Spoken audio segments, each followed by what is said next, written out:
Hey everyone, Kenny from Nashville here, and after a long day of listening to some crappy death metal, I like to unwind with the Eric Zane Show podcast. Yeah, death. Here's your host, Eric Zane.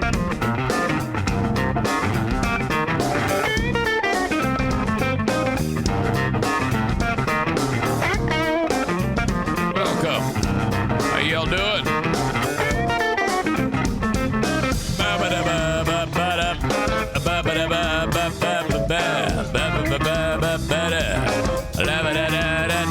Yeah! Warm up!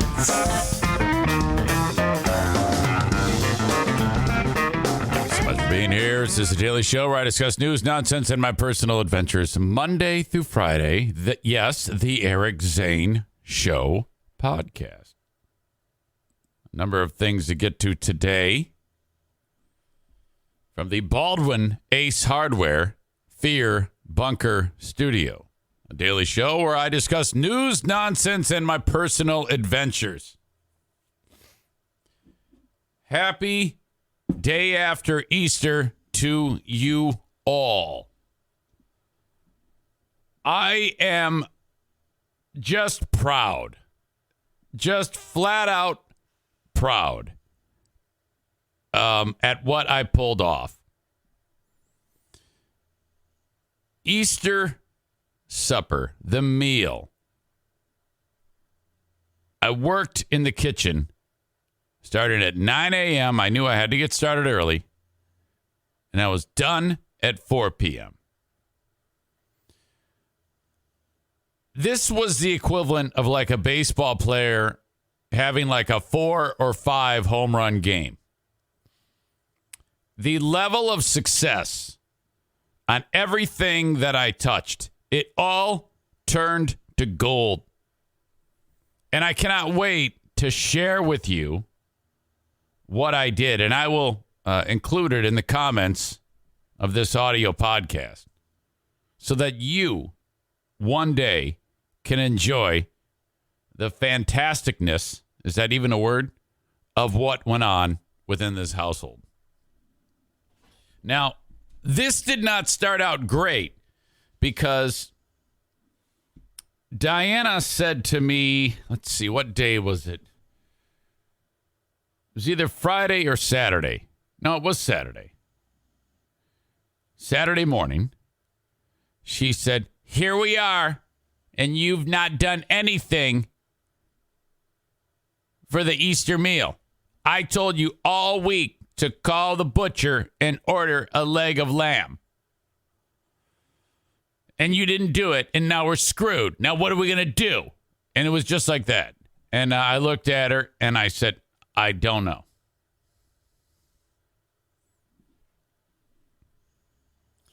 But to start, I had to go to the butcher. Bob's Butcher Block. Beautiful Jenison, Michigan. Legendary place. And I walk in there, and I see a ton of people working, and one person comes up to me and says, "Hey, how can I help you?" And I said, "Well, do you have any lamb?" And he says, "Yes." And I'm like, whoa. Okay, so wait a minute here. You just told me, and you work here, in fact, you own the place, that you have lamb. I'm thinking to myself. And now that flies right in the face of what the Queen of the Forest told me, because she told me that it's impossible. So, boy, who am I going to believe here? The owner, Bob himself of Bob's Butcher Block, who orders the food and sells it to the public, or my wife, who, 100 times out of 100 times, she is right. I cannot get lamb. By the way, for those of you that eat ham on Easter, that is bullshit, okay? Enough with your poverty food. Screw the ham. You gotta go lamb. And I think there's like a biblical tie-in to the lamb and the Super Bowl of Christianity. Easter, you know? So I think in the future you should go lamb, which is why I'm going to give you this recipe. It's the simplest, best thing you could possibly eat. Oh, my God. So this guy looks at me and he goes, yeah, we got it. He goes, a boneless leg of lamb, right? I go, yeah, that's what I want. He goes, I'll be right back. Comes walking up, sets it next to the cash register. And he says, here you go. This is it. It's frozen solid. I go, okay, I gotta make it tomorrow. So that's okay. Put it in a pot, cold water, 2 hours, and then put it in the fridge. You're good to go. I go, all right. And he was right. It's expensive. Lamb is expensive. It's $89, this big-ass piece of meat. And I really hate to think about the sweet little baby that was slaughtered for this meal. Aram says she must have tried to call, but the broken phone distorted the message that the butcher conveyed. You went a long way for that joke, Aram.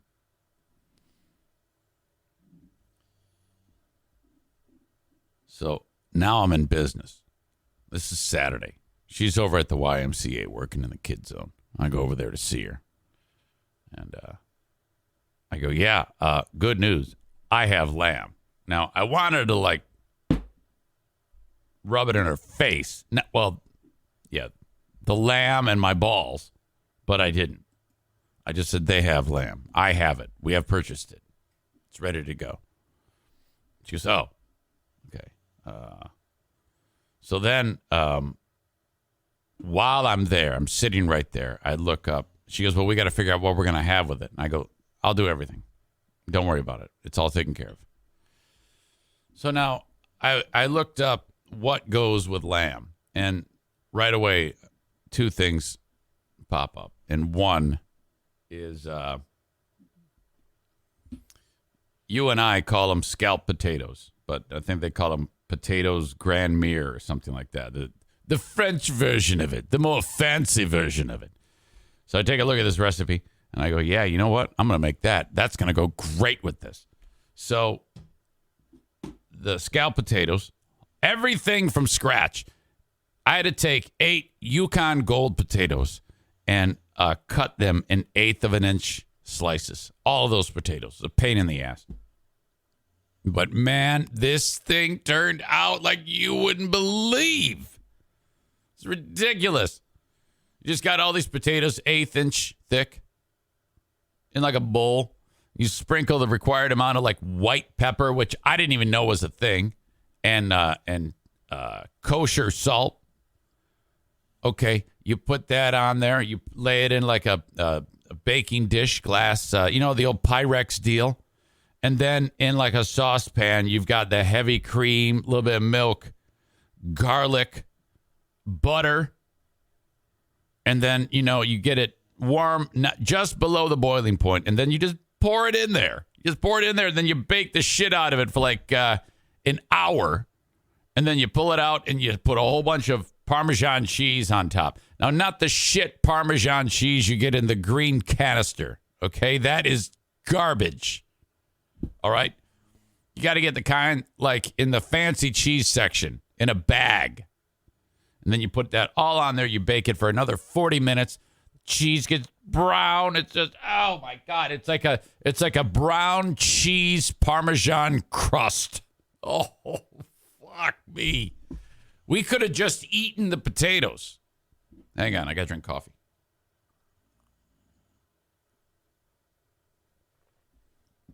But before that, on Sunday, I had to get started on, I don't even know what the fuck they're called.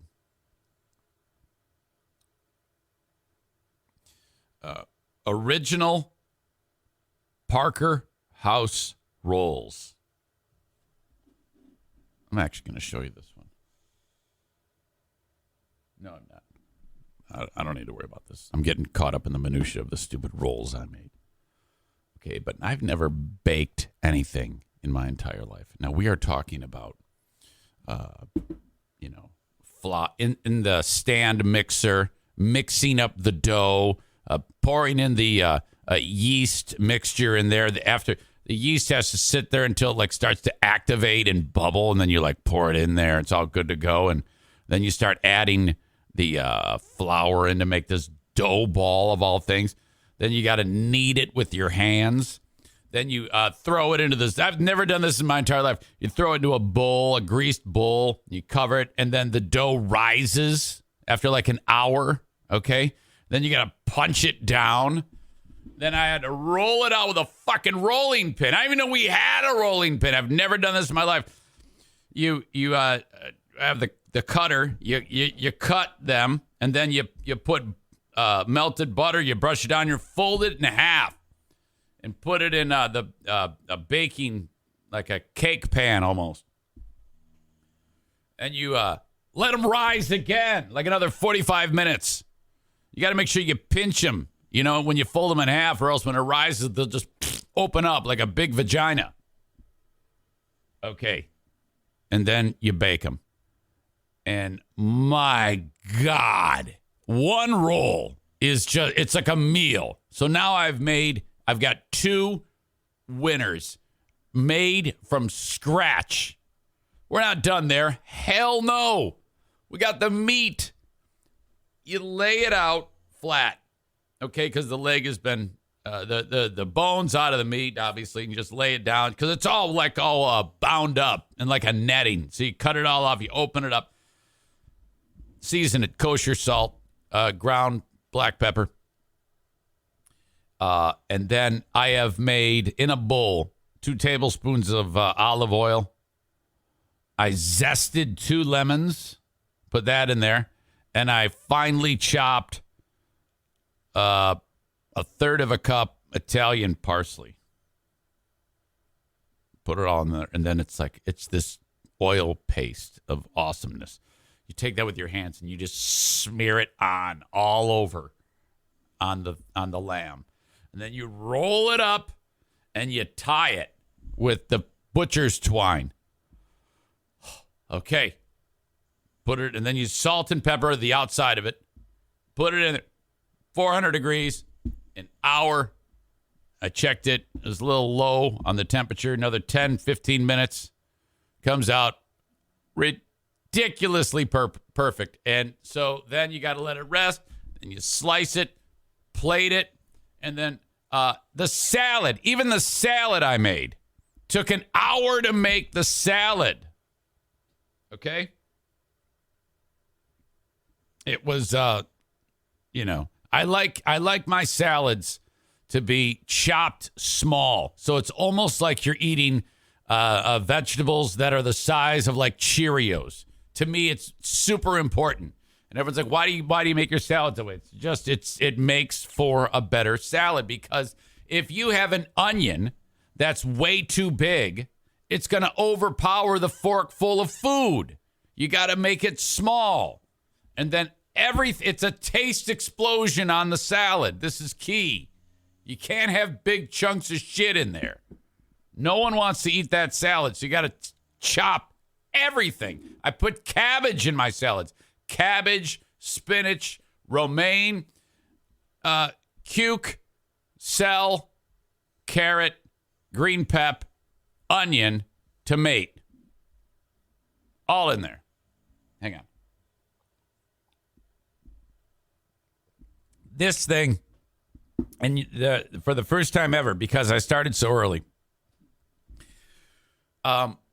everything was done, and I had the oven set on warm, like 160 degrees, and everything was in there waiting.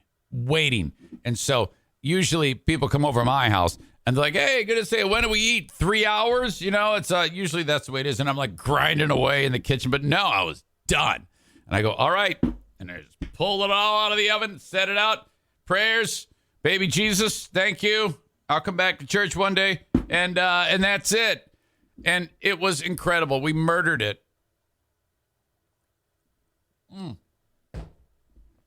I'm going to share all of these recipes with you. You must do this, especially the rolls. The rolls where I was so proud of. Because, like I said, I've never done anything baking-wise in my entire life. That's fun. That is shit is great. And so, Dana says, "Oh, thank you so much for this." I go, I enjoy this. This is fun for me. I love doing this. And Jackie says, you should open up a restaurant. I go, no. I don't want to do that much work. But this is great. So I guess my point is, the point of all this is, in addition to just bragging about how awesome I am in the kitchen, the whole deal that on Saturday before she went to the YMCA, Diana is just like, yeah, now what are we going to do? You ruined everything. We don't have shit here. And then, hey, settle down. Don't count your chickens before they hatch. Isn't that what you say? It all started with Bob's Butcher Block being the key. Then all I had to do was figure out my sides, and we were in business. I win. Point Eric. Feel very good about that. Hang on. It is snowing outside right now. Day after Easter, April 18th. It's snowing. And some of the areas around where I live are going to see a pretty fair amount of snow. Now, in a week, it'll be 70. But this is still getting really annoying now. The birds are pissed because they all migrated over. All the robins are here. And by the way, the robin, again, has built a nest on top of my sprinkler control box for like the 4th or 5th year in a row. And every year I say I'm going to put a deterrent up on top of the sprinkler box so that they don't build a nest. And every year I forget. And then every year she builds a nest. I don't know if it's the same one, but I think that's like prime real estate because it's completely covered. And the robins make these amazing nests. They're just architectural wonders. And then she's just sitting there on the eggs. Now I've got 12 to 15 days upon hatch until they fledge, until the little guys and girls leave the nest. Now my sprinkler is supposed to be turned on May 5. So there is still a chance that I can make it depending on when those bastards hatch. So I'll keep an eye on the nest. But otherwise, I'm going to have to move for, like, again, the 4th or 5th year in a row, the starting of my sprinklers. Hell, last year, she did it once, and then the babies fledged, and then I didn't get rid of the nest or do anything, and she built another nest and did it again. And then after that one, she started to build a third nest. And I'm like, fuck this. So I finally got it figured out to be able to. So I kept knocking. When she'd lay down, the beginnings of the nest, a few pieces of hay or whatever the hell. And I'm like, how the hell do they do that even? The fact that, okay, so that would be like asking you or me to build a house with our just our feet and our mouths. Hey, go ahead and make a place to live with your feet and your mouths. That's what robins do. And the fact that they start it by just I still don't know how they do it, but they have some type of adhesive that hardens. I don't know what's going on there. What is the mechanism of being able to create such a perfect, stable structure like that? I mean, birds are a fucking wonder. I remember I was talking with Charity Scam Mike when we were up north about the woodpecker, because there's a woodpecker on this. We're watching. I go, that thing is fucking amazing. First of all, it just walks up the tree because the way it's. Do you even say feet? What are they, paws? I don't even know. They got, claws on their feet. They can just scale up the tree and then bang their face onto the side of the tree with enough force to actually make a hole into the tree where they can then climb in and live. That's fucking ridiculous. And they can fly. Insane. All right. How the hell did I get there? God, I don't even know how I got there. This is another one of those moments where I don't even know how that. Oh, because I was talking about the snow and then, okay. Anyway. Saturday, the plan was, okay, man, we're finally going to open up the primer and prime the basement. I am ready to go. Everything has been, well, no, I still have to sand some of the, you know how you repair the holes in the wall where the nails were downstairs? Well, I have to sand those, but that's not a lot of work. And if they need a second coat of that joint compound, I can just start at a different spot. But I was ready to start cutting in with the primer. And then I get a phone call, and it's Jackie. And she says, see, this is the second week in a row that something concerning Jackie has derailed my plans to paint. And so she says to me, I need you to come over. And I said, why? And she says, because I'm sick. And I go, oh my God, what happened? And she pauses. And I go, what? And she goes, I drank all night. And I go, oh, fuck. I go, I can't. I can't do it. And she's throwing up. And it's terrible. So then after I bought the lamb and I went over to see Diana at the YMCA, she goes, I have to go over to Jackie's. I go, why? She goes, well, she needs someone to take care of her. She's being a big baby. She's throwing up. She can't keep anything down. I go, okay, well, all right. I'm not going to get in the way of that. If that's how this is, she needs someone to take care of her. Okay, fine. She becomes a big baby when she has moments like this. And so then the whole day, by the way, and yesterday, she's talking about, I'm never doing that again. I go, yeah, that's probably a good thing. Now, but people always say that. I know I used to do that when I used to drink. I would have moments where I'd be so sick the next day, and I would swear on my life that I would never, ever drink again. And then that fades over time, and then the next thing you know, I'm drinking again. So I go, well, I sure hope so, Jackie, because it's not good for it's not good for anything. It's not good for your brain, not good for your kidneys, not good for your liver. We have a tendency in this family to become addicted, and I would hate for you to become an alcoholic and ruin your life. So, just take it from your dad. That's good news. I hope you stick with it. We'll see. And she's throwing up all over the place.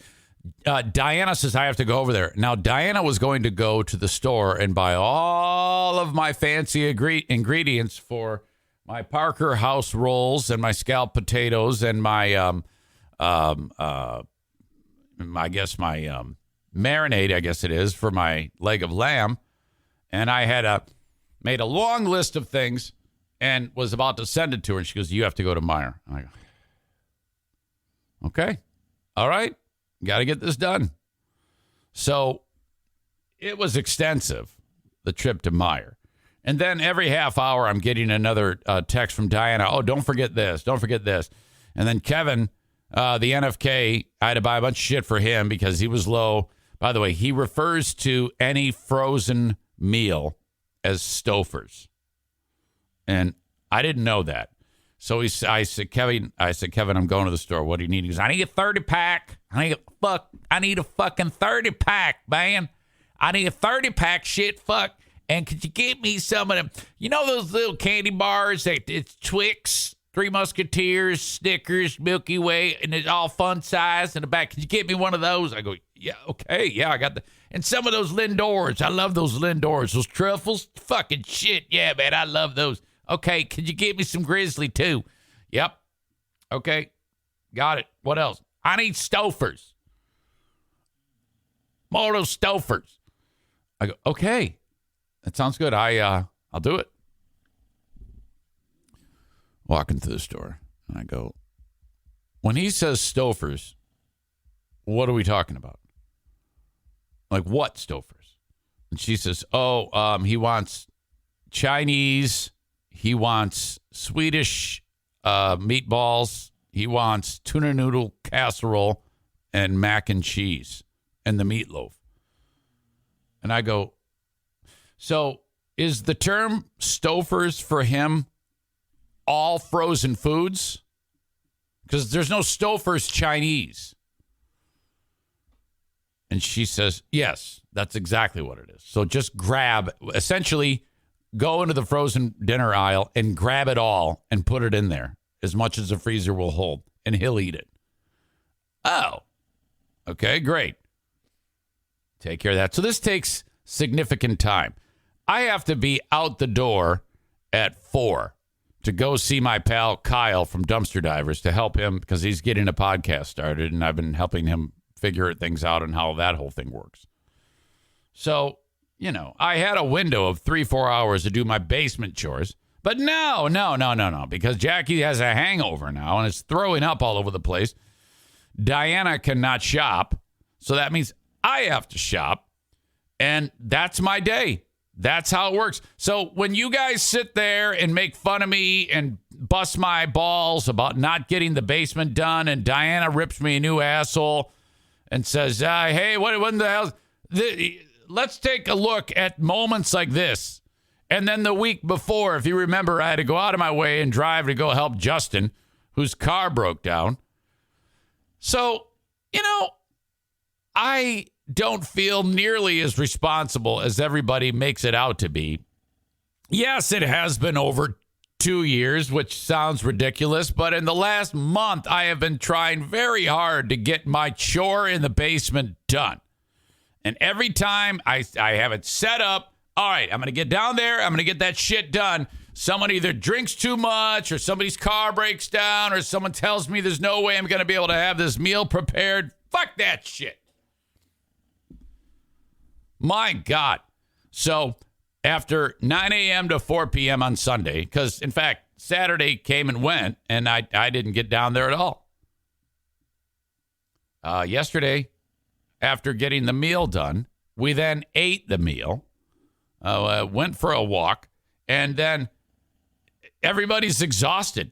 And I said, I'm going to go downstairs and work. She goes, no, don't. I go, why? She goes, because you've been working all day.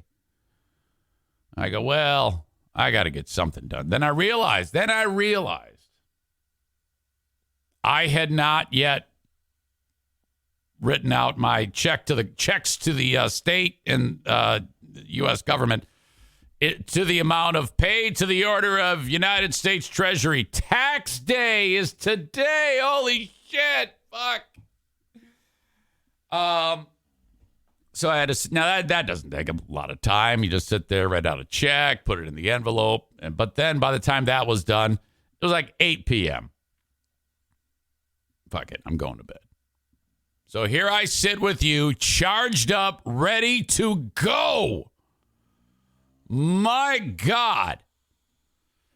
This show streams each and every weekday at about the same time, 8 a.m. Eastern Daylight Time. Twitch.tv/Eric Zane Live.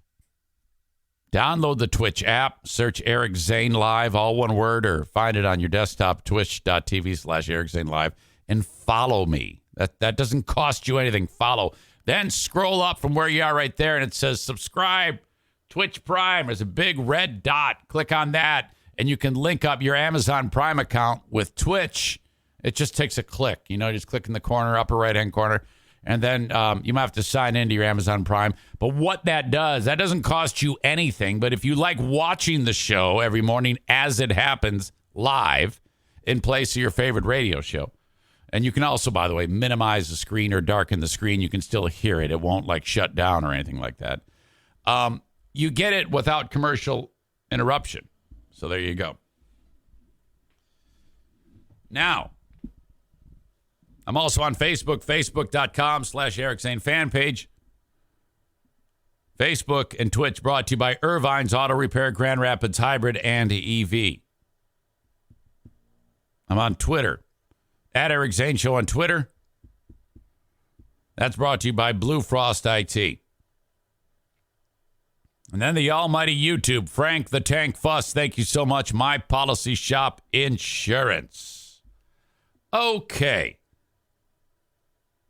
Got a lot to talk about today. My God, and I don't know how the hell I'm going to get it all done, frankly. I have a lot to talk about from the West Michigan Ironmen game that I was at on Saturday. This was remarkably fun. So as you know, the team, they have me be the color commentator. So you got the play-by-play guy. His name is Mike Taylor. He's a former assistant coach at Western Michigan University. He's like, all right, 1st and 10 for the Ironmen. They need a big play here, Eric. That's right, coach. You know, that's me. I'm that guy. Now, it streams like on YouTube. Now, in order to watch it live, I think they actually make you pay for it. But you can watch the replay. So it's a pretty, it's a lean and mean operation, but we get a lot done. And one of the things that happen a lot of the times is you'll catch me saying things that I probably shouldn't be saying. And in this case, there's a lot of, oh my God, there is a lot working here. The Ironmen have scored, and they're beating the hell out of these Middle Illinois or Central Illinois Royals here, 19-0. They ended up winning like 68-21. And while this is going on early on, we're kicking off. This guy's going to kick the ball, and you gotta. I posted this. You gotta see this hit. Okay, here you go. And notice what I say just before the big moment. Carter with a kick here. Beautiful kick. And we're going to get a return on this one. This guy's going to hate his life. Oh! Oh! Oh, no! Oh, no! Oh, break out the smelling salts, Coach. Farewell and adieu. I'm glad he got up. That dude is tough as balls. Watch this. He's like, oh, this is a great day. I'm having so much fun. Oh! What a hit. Ryan Williams from Muskegon High School. The master of disaster, the king of sting. Wow. How'd that one feel? Everybody winced. There was a collective, oh! Yeah, at least you know people are paying attention on this one. You're going to see us again. Oh! Wow. Oh, no. Oh. Jesus.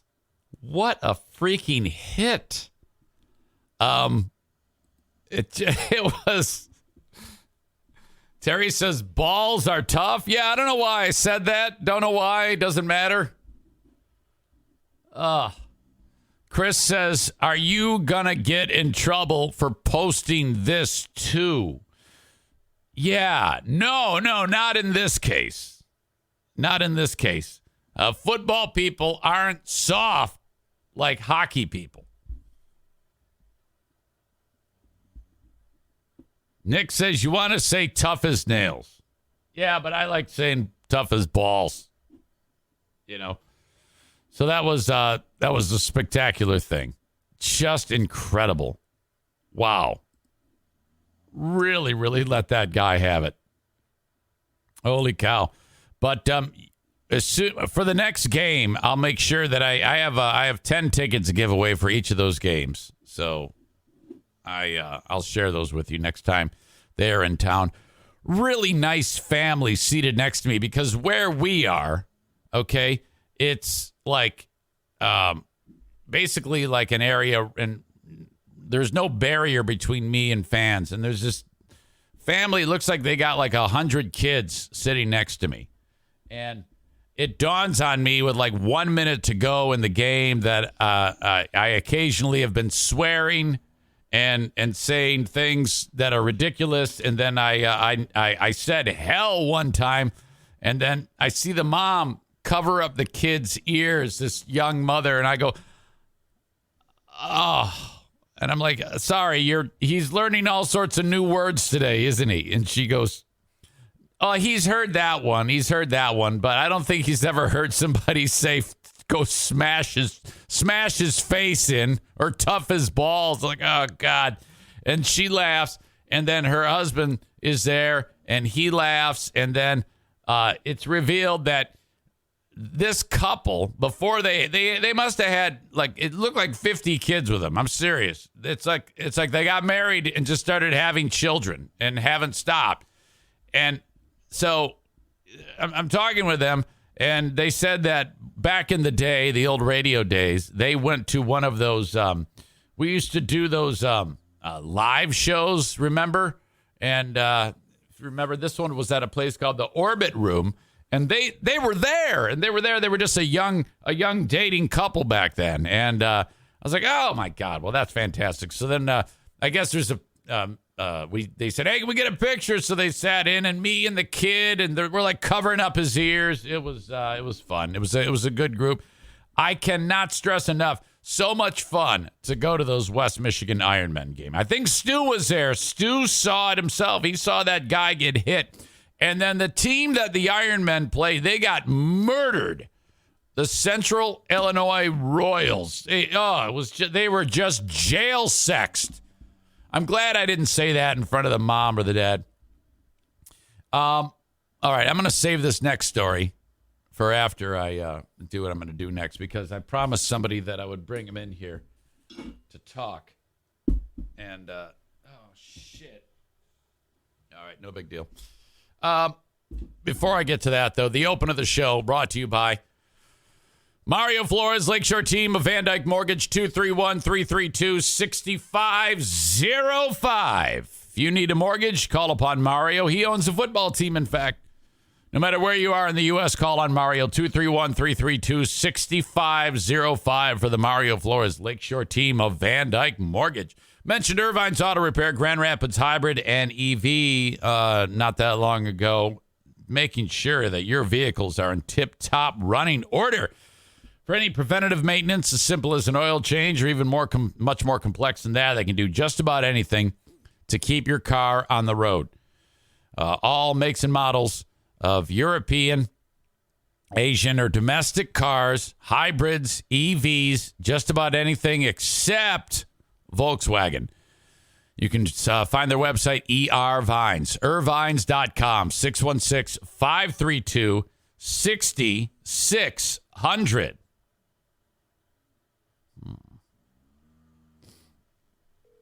Today is tax day. What's up, Zane Master? Troy Ginzer, tag CPA, Eric Zane. How are you? Not too bad. Thanks for asking. Okay, you posted on Facebook a bottle of liquor on Friday. Is that to signify the tax year is done? Not until tonight at 11:59. Okay. And 59 seconds. So you're not going to drink? You didn't drink that. You were working all weekend because I got my brother-in-law's return from you. Yes. Okay. All weekend and today until late. Till the last one is either filed or extended. So am I telling people to call you still? If they want an extension, yes. Okay. Yes. So if they've procrastinated, they can call you or reach out to you at Tag Accounting, say, because that will get them till October, yes? Right. And I try hard to get them as many done as possible after the due date. But yes, you do have until October 15th if the extension is filed today by 11:59. All right. How do you feel you did this year?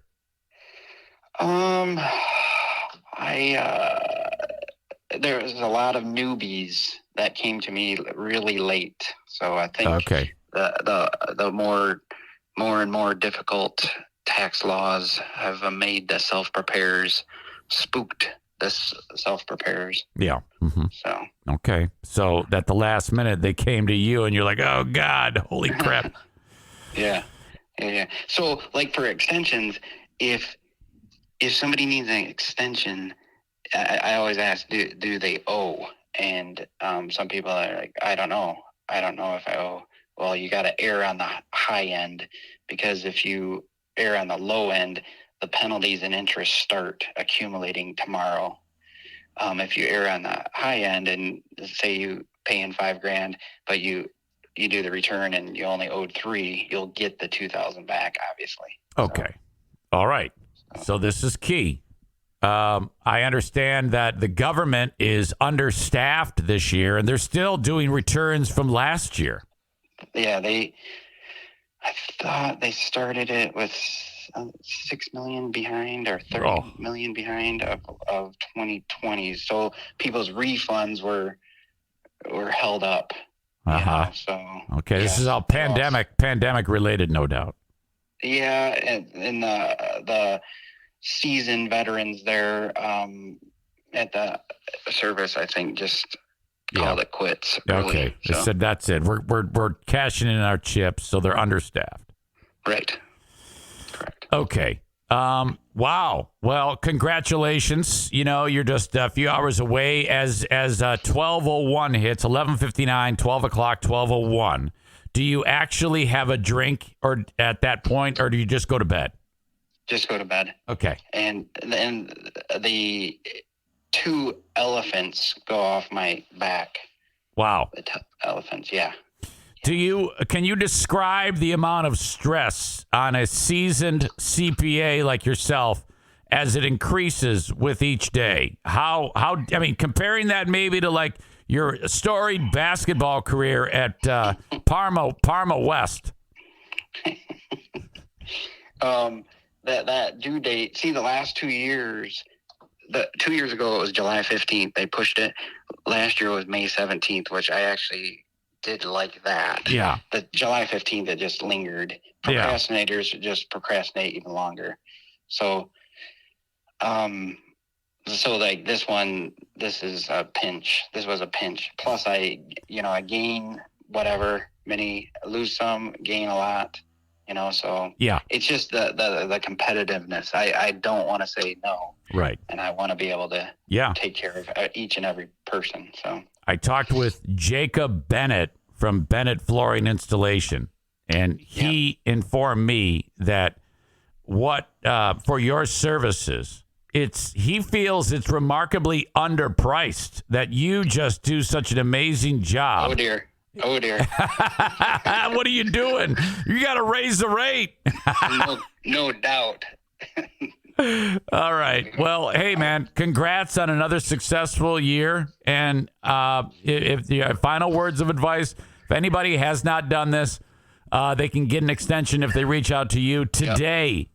Yep. And if I had a dime for every one person who had said, I can't pay, so I need an extension, I'd have a lot of dimes. Yeah. The extension doesn't extend the time to pay. Correct. You owe it today.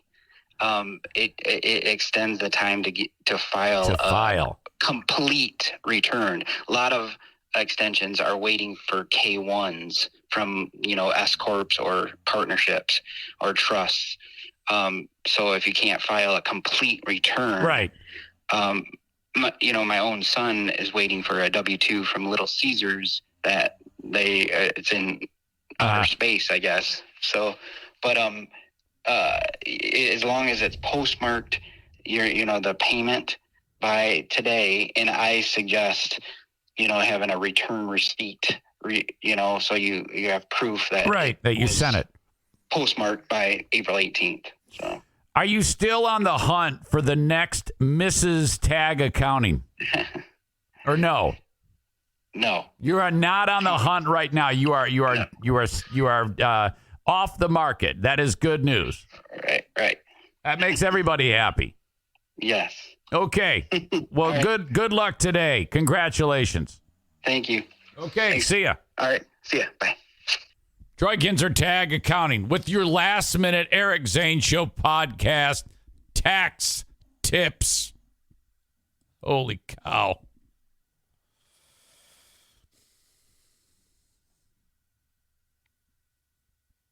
Kyle says, loved on Who Are These Podcasts? Zane brings up tag accounting, and Carl starts giving him shit for sending more folks there to get taxes done.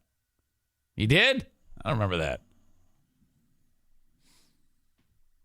Brady fan 1989 with a question. How's Stu's job search going? Yeah, I don't know. Aram says, I think Stu mentioned maybe going back to social work. You know, the thing he's got a fucking master's degree in. Yeah, I think that would be wise. You know, I mean, at this point, I think Stu's like the same age as me, you know, and just go back, work for a decade, and then maybe 12, 13 years and call it a career. You know, no big deal, dude. Just get your head out of your ass.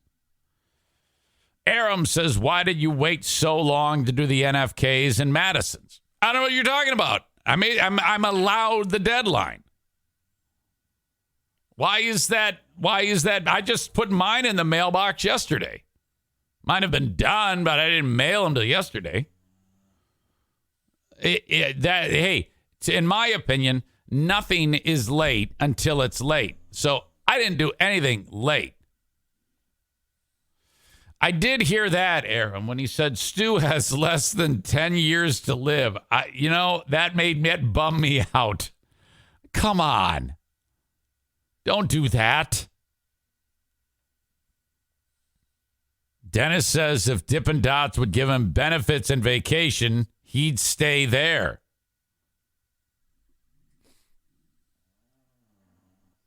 Malicious 1313. Oh, shit. I owe for the first time this year. I have to pay by today. Oh, my God. Come on. All right. Thank you to everyone who banged on the door of tag accounting during this tax season. And for those of you that have not, you don't know what you're missing. Back to my beloved Grand Rapids or West Michigan Ironmen. Conversation that I had with the mascot. The mascot's name is Effie. I don't know if anybody knows, but the symbol for iron on the periodic table, I'm sure a lot of you know this, is F and E. F-E. So get it? They're the Ironmen. They named the mascot F-E. Effie. I think that's clever as shit. Effie, the Foundry Bowl. The mascot. Before the game, I struck up a conversation with him. He wasn't wearing the mascot gear at the time. But we got to talking, and he's talking about like going away up north or something like that. And I said, oh, yeah, I can't wait to go up there either. I'm looking forward to hanging out in the woods. Oh, yeah, you got a place? Yeah, so he tells me where his place is, and I tell him where my place is. And he's stoked, and I'm stoked, and we're just talking about sitting by the fire, and you know. And he goes, I love hunting. He goes, I'm a bow hunter. So that's like my thing. I go, oh, cool. Do you fish? And this is where the conversation really got hilarious, because he goes, no, I hate fish. I don't eat it. I don't fish at all. I don't like anything to do with fish. And I go, oh, all right. And I thought that's where it ended. But then he offered me this. He says, when I was young, like 18, 19, he says, I started dating a girl. And he actually like points down to his crotch area. And I swear to God, he goes, she reeked. She smelled so bad. And he said that, and it was a deal breaker. He ended up breaking up with the girl because her private area smelled too terrible. It was that ridiculous. How is that even possible? And he said she was a stunner, just stone cold beautiful, but did not clean her genitals. And he said she smelled so bad that he developed a unbelievable aversion to fish. So any fish at all, he can't, even just fishing, you might get a little bit of the fish scales on your hands and it smells like fish. He said, and it ruined him. And he, as soon as I said, do you fish? He scrunched up his face. He goes, oh, God, yeah. This is a 45-year-old man. This is years ago. And I'm like, that is incredible. I cannot wait to talk about that on my podcast. He goes, oh, yeah, it's legit, man. I can't do it.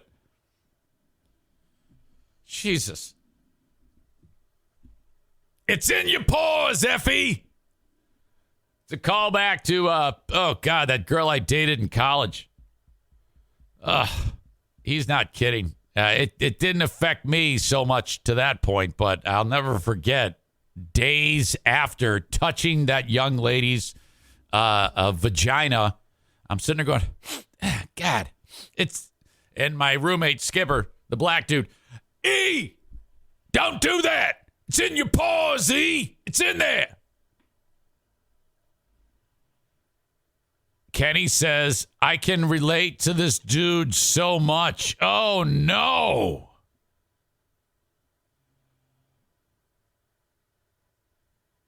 Amanda says, I'm getting really grossed out right now. Yeah. How do you think he felt? He was on the business end of it. Chris says, herd of cats following her around should have clued him in.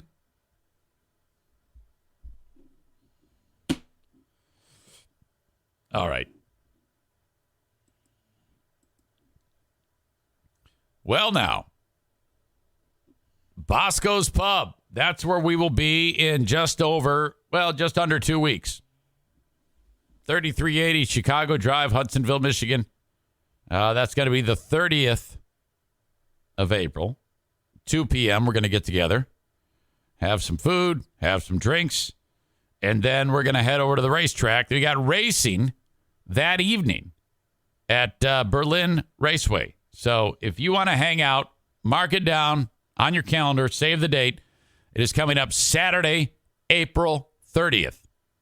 Bosco's Pub, Hudsonville, Michigan. You can head over there for lunch or dinner. All part of Terra Square. Can't miss it. Bosco's Pub, great burgers, great drinks, cold beer, and great atmosphere. Awesome. Thank you to Frank Fuss, My Policy Shop Insurance, 616-914-4070. The Medicare Advantage Plan expert. Thank you so much.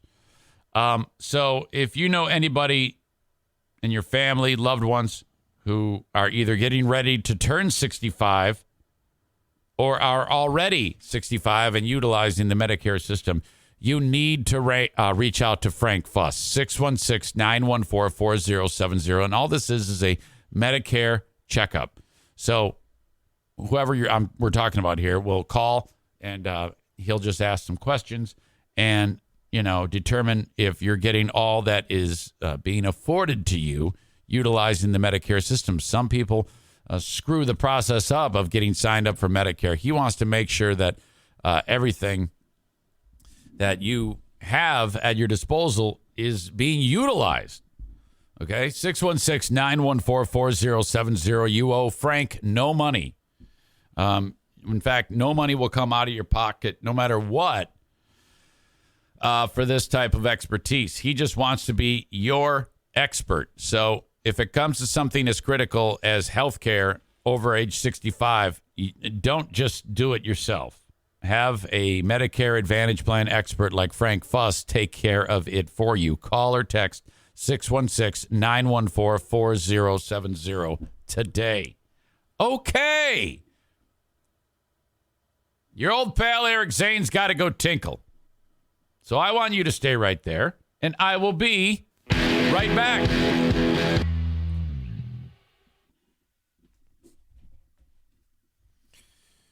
Eric should use the portable urinal someone bought him. That doesn't make any sense. Let's say I did. It'd be right here. I still have to go pee. The amount of time to actually have the urine leave the system is what slows that all down. So it's either I pee right there in a portable urine or I walk 10 steps to the toilet. You see how dumb you are, Aram? God. You know, I don't even know why you call yourself a fan, because all you do, you just come on here and all you do is rip me. It's like you exist just to rip me a new asshole. Is that fun? Is that enjoyable? You have become my arch nemesis. Here, I'm gonna time you out. Enjoy that. There you go. Shut up. My God. All right. A couple of moments this weekend where I ran into, in fact, I ran into a former sponsor this weekend. This is ridiculous. It was Friday after the hockey game, and it's Diana, myself, and 3 friends, and we went across the street to eat after the game. We're walking out, and I see a guy and at the bar, and I'm like, I think I know that guy, and he kind of looks at me. So then I look away like, oh, I'll figure it out. And then I'm walking and I hear, Eric. And I go, hey. And he says, do you remember me? Now, I do, but it's going to take the wires have to connect. And so there's like a 5-second delay as I'm looking at him. And I'm not going to say who it is because this person was drunk. And person says, I give you money and you don't even, and just as he's about to say, you don't even remember me, I said the person's name. And so it's been a little weird because several times, and it worked out. It wasn't a bad arrangement when this person was a sponsor on this show. It just kind of ended, and then there was more than once when this person wanted to get back on the show, but then it fell through at the last minute or something like that. So it's all a good relationship. But so he's almost was like, yeah, I give you money, you don't even remember me. And I'm like, well, no, I do. Just give me a second. So, and I've only actually seen this person's face once. That was when this person gave me a check to pay for the marketing. Okay. Other than that, it was just phone calls. So, probably 2.5 years ago, I saw this person's face. Haven't seen this person since. And this is the type of person that I'll text, every so often. Hey, how you doing? You need any marketing? No response. Ever. Just ghosted. And then every once in a while, hey, I need marketing. He's one of these people that when you send him something, this person doesn't really respond. And I've hated that. I've always despised that when people just don't say anything back to you. I'm like, I would much prefer a fuck you than a no, than no response whatsoever. So, but I don't take it personally. But this guy is like, I see him and he says, yeah, Actually, his quote was, "Yeah, I was just here getting some food for takeout. There's shit coming out of his face. He's fucking drunk. And he's drinking. And I'm like, I wonder if this guy is driving out of here. That would be fucking ridiculous. So I'm like, what do I do? What would you do if a person who, I mean, that's the extent of how I know this person, and he's fucking hammered. So my first thought is, how did he get a beer? I don't know. Maybe he just had enough to stay coherent enough to ask for the beer, and then they gave him the beer, and then they didn't know he was shit-faced. But he's bombed, waiting on food. The food shows up as I'm talking to him, and then he picks it up and he starts, he goes, I'm a finished my beer. Like, oh yeah, okay, hey, well, good seeing you. Let me know if you need anything, and we can. Oh yes, sir, I'll get you. Like, holy fuck! But it's just weird because I knew him but didn't know him, So that happened more than once this weekend. Remember I told you Saturday I was visiting with Diana to say, hey, I got the leg of lamb. Good to see. And then she said, I got to go help Jackie. Holy shit. At the YMCA, some dude comes walking through the area, right? And I kind of look at him and I'm like, I think I know that guy.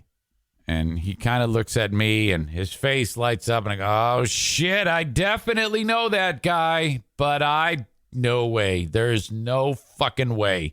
I'm telling you, the amount of time, I think it's, it was 2 years of like this COVIDity from COVID where we were like, it's just kind of just sitting in this room. Well, it's kind of what I did before and after COVID, but it seems like that this whole period of time, all the All right. A word about Vincero Collective. You take a pair of sunglasses for granted or a watch, but when you hold something that's real quality, made to last, made to look great for a long, long time, you notice. Vincero Collective, a premium lifestyle brand carrying watches, sunglasses, and much more. That's what it's all about. Perfect for men or women of any style. Eye-catching modern designs to go with anything that you're wearing. I want you to go to VinceroCollective.com/Zane. You'll save 15% and get free shipping for listeners of my show. Use the code Zane and you'll be good to go. VinceroCollective.com/Zane. Now the watches. Stainless steel, durable silicone, and Italian marble straps, surgical grade stainless steel casing with Italian marble inlay. See what I mean? Made to last. Traditional automatic and Japanese quartz movements. That all means something fantastic in the timepiece industry. The sunglasses. You're like, wait a minute. Sunglasses aren't supposed to have so much heft to them. High quality sunglasses. All lens polarized. The frames are handcrafted. And I want you to go check out the selection of watches and sunglasses at VinceroCollective.com/Zane. Again, you'll save 15% and you'll get free shipping when you use the code Zane. How about this? Vincero has a 5-year guarantee and a 365-day free return policy for their products. But don't just take this knucklehead's word for it. Go check out the Google reviews. All right? Over 30,000 5-star reviews on these guys at Vincero Collective. They've been featured in Forbes, Business Insider, and Newsweek, just to name a few. Vincero Collective offers you a shopping experience you can trust. One more time to save 15% with free shipping for my listeners with code Zane. Support my show and go to VinceroCollective.com/Zane. It's clear to you that de-icing the wings will not be done in a jiffy. You look for phone outlets but see none, only photos of phone outlets. A voice announces your gate is now 39C, 12B, 9A. It's like musical chairs if musical chairs made you sob in the pet relief area. A child picking his nose stares. His parents have abandoned him. The airport will raise him now. Don't let flight delays ruin your vacation. Go on a real vacation. GoRVing.com. Connect with humanity. Everything's been wiped from my brain. People I should know. Now, I don't even know if this guy I'm seeing is someone that I've known from the YMCA. I know him from somewhere. And, man, that is a bad feeling. When someone's walking towards you and they're like, hey, Eric Zane, how are you? And, it happens to me so often. This is so much of a more profound thing than just forgetting someone's name. Okay? Like when I forgot the dude Matt's name, last guy I talked to you about, the YMCA, and it finally came to me. I finally did remember his name. I know Matt. I know where I know him from. I know all these things, but this guy that I'm seeing on Saturday, I don't know where he's from. It was the same thing. Remember I told you a story about the guy at the bowling alley who's like comes up and talking to me, and I'm like, okay, I know him from I think I know him from the body shop, but actually I didn't. At the time I saw him, I didn't know where I knew him from, and then it occurred to me like 10 minutes later, and then I went up to him and confessed. I go, I want you to know that conversation we had, I didn't know who the fuck you were. And he goes, yeah, I knew it. You had that look on your face. So I know I must have had this look on my face when this dude is walking towards me on Saturday, and he goes, hey, Eric Zane. I'm like, hey, man. Yes. It's always so fucking ridiculous. And I could have this look, which is the look I had when I was looking at the drunk guy at the bar. But it's obvious. I don't know who that is for that. But then I did figure it out. But this guy, I never did figure it out. He comes walking and goes, hey, Eric Zane. I'm like, oh, man, what is up, Chief? Oh, fucking put it there. Knuckle up, man. Boom. Yes. Everything good? Yeah. How are things with you? Oh, man, awesome. How is everybody? You just ask those questions. How is everybody? That could be anyone, I'm like, I don't even want to say family good because he might not have a family. Who knows, knowing me, if I said family good and like they probably got killed in a car wreck or something like that. And here I am. Family good? No, they're all dead. Fucking shit. So you got to be careful what you say. Oh, hey, what up? How are you? Oh, that is great. Job good? So you're kind of just rolling the dice on all these fucking questions. I think that sounds more awkward than just, I don't know who the fuck you are. I know I know you, but I don't know where from. And I think that might be the way to go from now on. You'll have to excuse me, but I do not remember you. I mean, I do. I know you, but I can't place it. And that's my fault. And I apologize for that. Fuck. That's terrible. That is a bad feeling.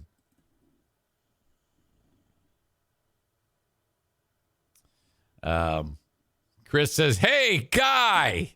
You, guy.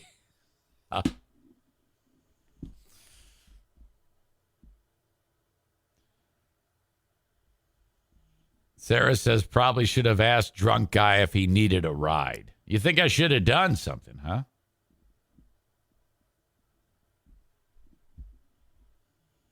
I don't know about that. Corey says he sounds like a douchebag. I think he is.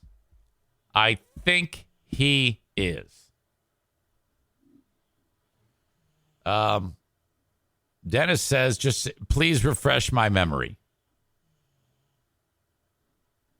Thanos, I don't even know who you are. I feel bad about putting Aram in 10-minute timeout, but he's become a perpetual line stepper. You needed that. Because, sometimes I get a little sensitive. So there you go. Eat that. O'Neill is making some amazing noises right now as he's having a dream. I don't think you can hear him, but he sounds like a Star Wars character. All right. We got to get into, let's see, what was it now? Oh, yes. Grand Rapids, Michigan, where I am. Is the center of the racist universe right now. Harem says, I feel sad. Nick says, you needed that because I'm sensitive. Okay. There's been a lot of protests since last week when the video... Was it last week? Yeah, it was last week. The video of Patrick Loyola getting shot and killed by the cop, which some internet sleuths have tracked down who this guy is. And I had a conversation, and I know who the guy is, and I know where he went to high school in the area. And I know people who went to school with that cop. And I've talked to numerous people who have told me that when that guy was in high school, he was an asshole. Like the biggest asshole. After watching that video, I think it's easy for people to, because Nick writes it right there, some might even say he was executed. To me, being executed is, person standing over a mass grave or something like The Sopranos. That's an execution. Or, a Game of Thrones. I don't think that this was an execution. I think that that's a way too generous of a term to call what happened in that incident an execution, which was my problem with Robert S. Womack. And he admitted that he had never seen the footage when he said publicly to his constituents that it was an execution. It starts the whole process of hate. It's bad enough as it is. Before anything even was revealed, he was getting everybody worked up by saying that that was an execution. Here's the update. First of all, Loyola is going to be buried Friday. Al Sharpton will be presiding over it. He's also paying for the funeral. This is the center of the universe when it comes to, how before it was maybe somewhere in Minnesota, maybe wherever the last racist incident was, Ferguson. It's Grand Rapids, Michigan now. The protests have been going on since pretty much since it was revealed that it happened. I've thought about this a lot, and after watching that, again, I am not an expert on any of this, but it would surprise me if they don't find, it won't surprise me if they find that cop did so many things wrong in that whole moment. I will be shocked if they say, yes, this was all by the book. Everything was done perfectly. I think, in my meager opinion, that it will come back that there were so many mistakes that this cop will be charged with, and God knows what. It could be a manslaughter charge. It could be a murder charge. But I think that there is going to be some significant charges against that cop, ultimately. I don't know how there couldn't be. But that's just my stupid opinion. And I think then if he is charged, and then it turns out, or I'll tell you what, if he's not charged, then I think things are going to get really, really bad. If he is charged, we're talking a long process for justice to even attempt to be served. And if he is then acquitted, that's when the shit will hit the fan, in my opinion.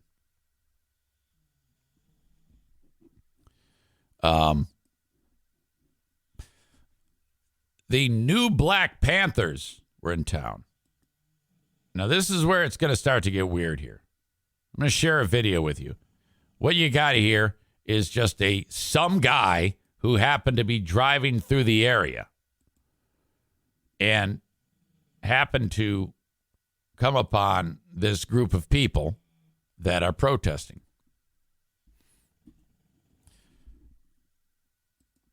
Here you go. This is how it unfolded.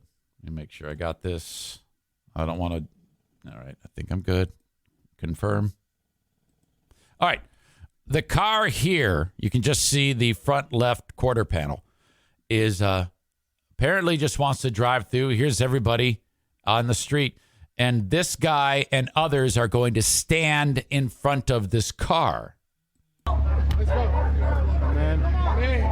All right. Check out this one right here. This guy looks like, wow. All right. A handful, to be sure. This is a militant organization, the New Black Panthers. Now this guy is like, well, where do I go? What do you want me to do? You got people in front of me, and all he wants to do is be on his way. He has nothing to do with anything. He's just driving through. This guy who's looking tough, he's looking into the car here like, what are you doing, man? Okay, now these guys are like pushing back on the car. Now, at this point, you're going to hear a click-clack. One of these scumbags has a pistol, and he chambers around. That. Hey, move that fucking car. This is the guy with the gun. This dude. Move that fucking car. The guy's like, well, I am, but this fat fuck is in front of me. What do you want? So he's brandishing a weapon, which you can't do. This is an offense right here. Oh, have your gun cocked. This guy's got a gun cocked, and he's brandishing it. You guys got to let him go. Get him out that way. Go, motherfucker. Go, motherfucker. So then, they finally like direct traffic. Yeah, you can go. And he's like, well, I wanted to. I don't know what the fucking problem is here. Please have your gun loaded. And this guy kicks the person's car. Here's dude with gun. Here's fat fuck with the pink hair. And then some militant bitch, she notices that they just kicked the car. And she doesn't like that. And she tells them, no, you can't do that. Gun loaded. Don't do that! Do not do that! Look at her. She's got like this fucking Gandalf staff here and a bullhorn. You got to have better control of this, guys. This guy who just said that, got to have better control of this, guys. I wouldn't say that. These people are fucking crazy. That was this weekend. That's how this is simmering. This is starting to bubble to some degree. Chris says, absolutely zero police presence downtown for days. I saw some. I saw plenty of, I wasn't there, but I saw plenty of, especially on Saturday, because what I just showed you happened earlier in the day, Saturday, and then they were all marching around, and there was a police presence keeping them from the arena, Van Andel Arena. You know why? Kid Rock was there with, can you imagine? I mean, the culture clash of Kid Rock fans and all of these scumbags. I mean, you have two scumbag groups here. That would have been a fuck. Oh man, fucking A. But they did it. Thank God for the cops keeping them separate. You know, holy shit. Oh man, Was Patrick Loyola mentally stable? No information has been released about Loyola. No information about anything at all. Nothing has been heard. All that is known is what you know now. Nick says blocking streets is an act of aggression. You're attempting to surround a vehicle. The act of surrounding spreads what message, which is a classic Nick sentence mistyped. It's impossible. There is no sentence Nick has typed on the chat that has made sense. It's always been me having to interpret it. Fuck. Can you just type? Corey says, so fucking stupid. Tyler says, I hate people. Duchess of New Jersey says, that guy is now dead. Stevie says, it's going to get bad if they don't charge the cop. People are pissed already. I agree with you. And they need to do it quickly. I mean, how much time do you need to determine whether there is something wrong happening in that incident or not happening? Figure it out. Brady fan 1989. So long, Grand Rapids. Man. Kid Rock fans and Black Lives Matter, Black Panther, new Black Panther Party protesters. That would have been a race war for sure. Corey says, let them fight. Hastings Tom says, has it been proven that the cop was racist? No, nothing like that. Nothing has been said. No one knows. All we know is incident, chased down, and then what you all saw. There has been some some hindsight going on to the whole not giving chase thing, which is what I had said. I actually ripped that off of a reporter who said, why chase? Why even bother chasing the guy? And in some instances, that is what some agencies do. They don't chase. In fact, a sponsor of this show, another sponsor in the show, a sponsor of this show told me that when he was younger, he was pulled over with a friend in the car, and he had the wrong plate on the wrong car. Exact same scenario, except the sponsor is white. And the sponsor ran away, and he was not chased.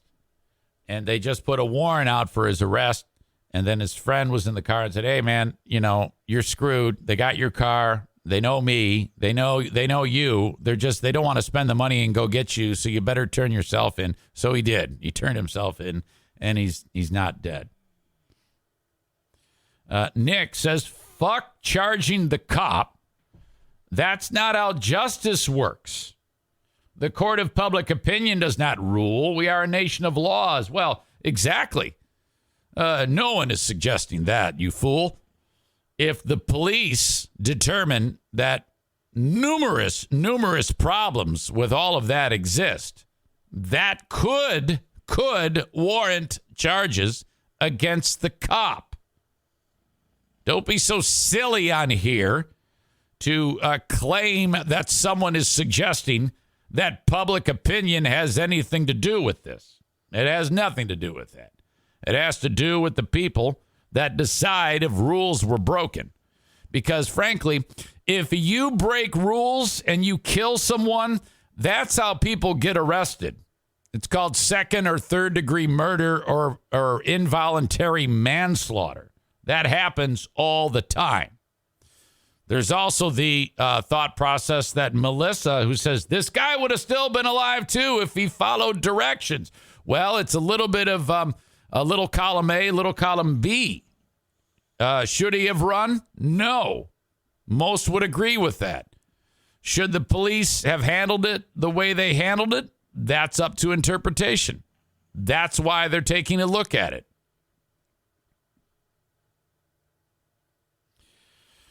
It's going to get bad if they don't charge the cop. People are pissed already. Yeah, that's true. That is true. And that doesn't mean that they charge the cop because people are pissed. I'm just telling you, that's just a fact. If they don't charge him, people are going to be pissed. And this city will burn. I can promise you that. Kenny says, don't fight cops, don't run. You will survive. Well, maybe, but at the same time, imagine it's you. You're new to the country. You barely speak English. You're scared to death. You don't know what the fuck is going on.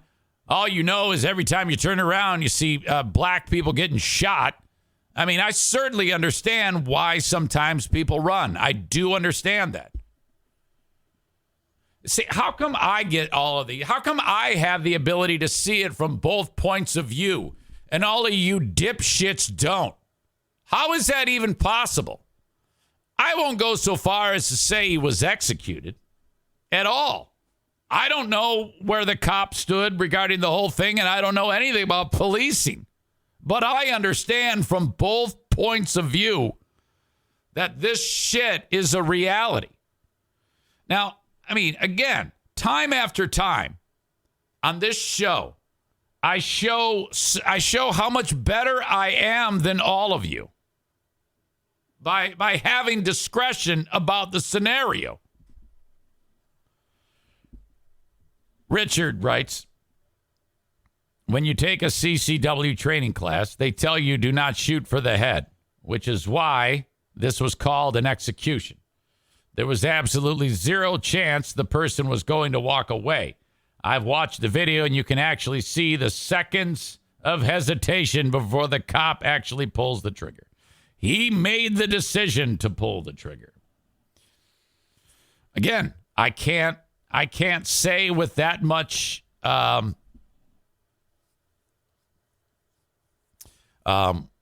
confidence that this was. I can't do that. There's so much that is so many variables that I come up short of agreeing with that. Hissy Fit Stevie says he did not deserve to die over a traffic stop. I agree with that too. Chris says he wasn't executed, but that cop screwed up. That's what I think. I think that cop screwed up badly, which is why I think he's going to be charged.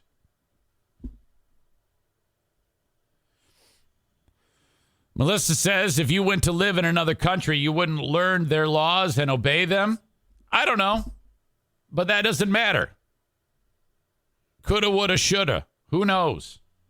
I still don't think that guy deserved to die.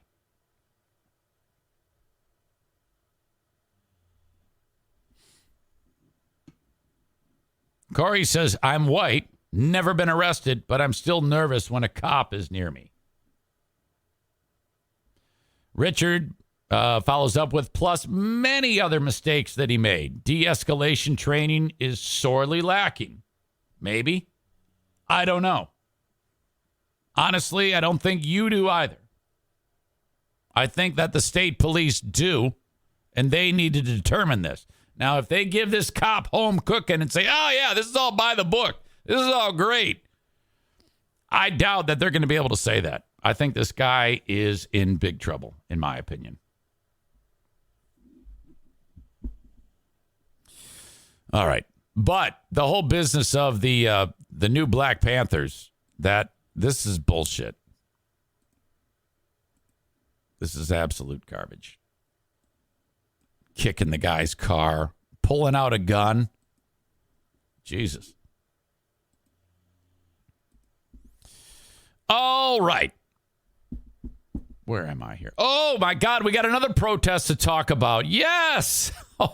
This one not nearly as serious.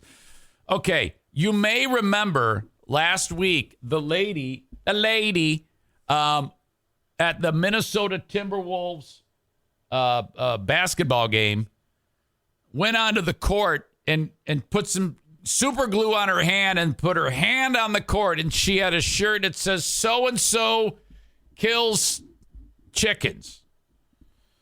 And she was, I guess, the guy who used to own the Timberwolves or does own the Timberwolves, Glenn Taylor.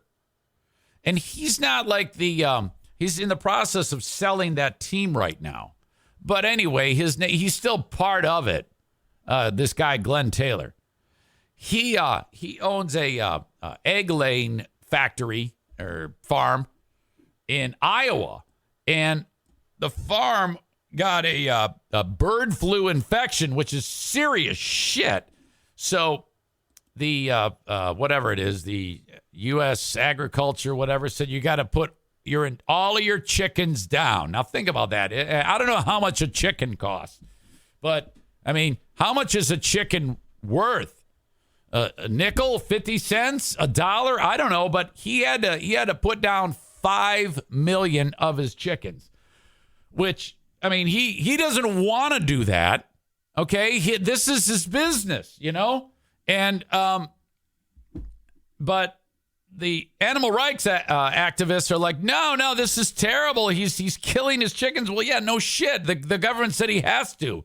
In agriculture, you can't have he has to kill all the chickens and burn their bodies. What a delicious day that is going to be, and then that is it. So in those chicken farms, a lot of times they're like indoors, and they have these big fans. And if the fans shut off and the ventilation goes away, you know, very quickly the temperature rises inside of those buildings, and the toxic fumes from all the chicken waste. It's horrible. And they basically die from losing the oxygen and heat. So it's a terrible way to go, but basically, all right, we got to kill the chickens, shut off the ventilation. You shut off the ventilation before you know it. Well, it might take a little while. The chickens die. So that's it. That's what they had to do. It's been done, and there was no other way to do it. I mean, so I don't understand what everybody is losing their fucking minds about. It's not his fault. I mean, he wanted his chickens to live, doesn't he? So when I told you the story about the protester gluing her fucking hand on the thing, wearing the shirt, it says Glenn Taylor roasts chickens alive. You know, they got her up off the court. But when we were watching the footage last week, what did I tell you? I said they're doing this all wrong because all they're going to do is just yank on this woman and leave her palm print on the court like that dude from Raiders of the Lost Ark, and then just, you know, get a little thing and scrape up her palm meat and glue, and then you continue on with the basketball game. So what did I say to you?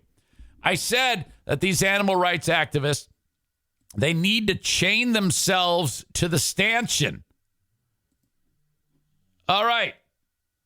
Here you go. That has happened. This lady, the Timberwolves were playing at Memphis. So now the game is on the road. And this crazy bitch, this stupid fucking hippie, is doing just that. She's done exactly what I suggested. Perhaps they're like, hey, yeah, the gluing to the floor is a bad idea. This, though, will work. Go ahead and chain yourself. I believe she's chained herself to the stanchion. She's chained herself to the stanchion. And this is going to happen, I think. You know, this is like it's a little sleeper cell of chicken protesters. He refers to it as a sleeper cell of chicken protesters.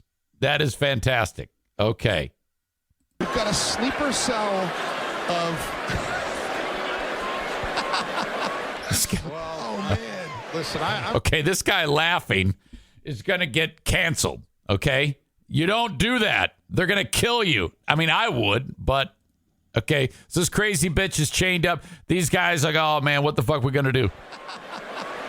Well, oh, man. Listen, I'm going to reserve any comment. I mean, but it's... Pussy, say something. Just, is that a real chain? Is it plastic or is it metal? That thing looks like I think it's metal. It's trying to break the chain. I mean, all these guys standing around trying to figure out how to break it. Not one chick. You need a chick in there to get this shit done. We're being told by the truck that she's been there for a while and nobody noticed, which they're going to just break that thing off. They're using a sign to try to bust the chain. I think this is one thing. You get police officers as security guards. They know how to break into stuff. Let's go back to Torian Prince when he was shooting the free throw. Okay, now look at this tub of guts here, chained to the stanchion, and no one even notices her. There she is. She just pulled off her top. She had a towel on. Yeah. And I think she was trying to look like maybe she was part of the ball crew. Oh, so now they've broken the chain. Look at this guy's like, fat bitch. These guys are all carrying her. All these black guys here, they're about to have sex with her as soon as they get her back underneath the stands. And now they get the chain off and they're carrying her off. The people in Memphis have no idea what's going on right now. Black guys are like, hey, man, we got a white bitch in chains. Let's have some fun. And just to fill people in that don't know, there was a woman that... So, and I guess that what I'm asking is, Direct Action Everywhere, an international grassroots network of animal rights activists,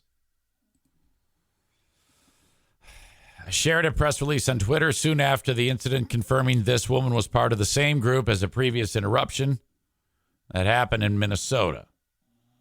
All right. The group said the protest was part of an ongoing effort to get majority owner of the Timberwolves, Glenn Taylor, to step down and return factory farm bailout money. Rembrandt Enterprises, a factory egg farm in Iowa owned by Taylor, saw a mass killing of chickens due to a bird flu outbreak. What the fuck? Of all the things, I mean, what do you want them to do? I don't understand this protest. The whole thing is stupid. What a bunch of assholes. How did she get through the metal detectors with a chain? Good question. How long did the entire incident last? Handful of minutes. Corey refers to the woman as a stupid, loud pile of cookie dough. They should pelt her with raw chicken parts. Kyle says all this does is make me want a steak, a burger, and some chicken. I tell you what, yeah, like with the leg of lamb yesterday, I'm sitting there and the meat doesn't resemble anything. But I'm like, my God, my day would be wrecked if I right now went to, Awe on Reddit and looked up lamb running, like these baby adorable lamb running around. Oh no, fuck you. You asshole. Come on. Hang on, I got to send Maddie a text. Actually, I'll just call her. Kate's is lamb. Hello. Hey, I'm on the podcast. Hi. So what are you doing up before like noon? I told you I have an appointment. I need you to give me the stuff for my appointment. You need to go pay for your retainer. Yeah, I already gave you my money. I need your money. Yeah, okay. So when do you leave? In like 20 minutes. All right. So you need how much money transferred? $250. Okay. I'm on it. Okay. Thank you. Did you like the lamb? Yeah. So I did. It would have been a bummer if you saw a lamb beforehand, right? Yeah. What do you think about that? I don't really try to think about it. Yeah, I don't want to see how it's made. No.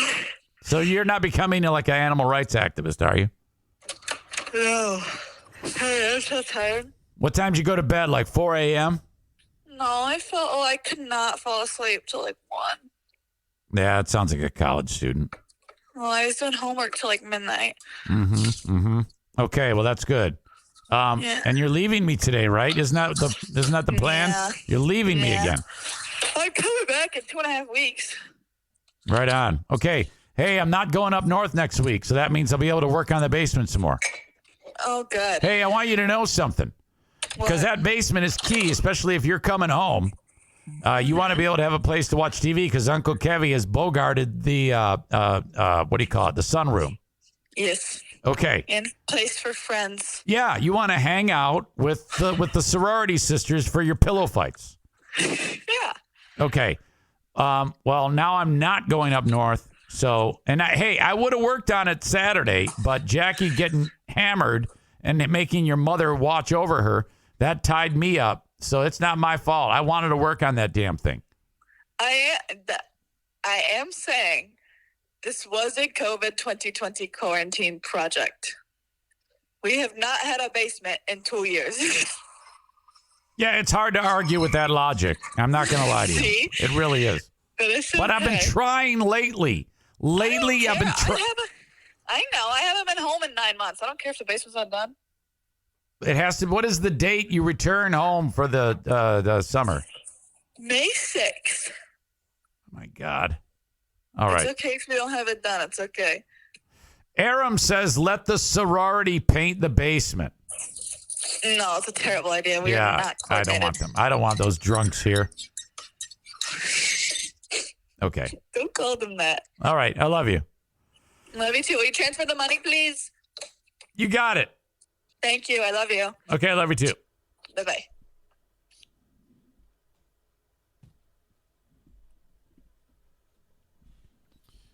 So the retainer gets broken. And I'm like, all right, who's paying for this? And I think Diana was just like, well, we'll just pay for it. I'm like, oh, I don't know about that. I mean, she brings home like $250 a night in tips. And I'm like, I'm not made out of money. I go, give me half. So I don't want you to think, because I know how you guys are. Like, oh, yes, you give him everything. You give him, no, I'm not giving him everything. All right. What the hell was I? What am I doing? Okay. Chicken protest. All right. Talked about that. Oh, my God. Boy, I've got a couple more things to get to and the asshole of the day and all those damn sponsors. Ooh, what the hell am I going to do? Okay. Bear with me. I'm going to give you all these sponsors right now. And then we need to talk about Joe Biden shaking hands with a ghost. What the fuck?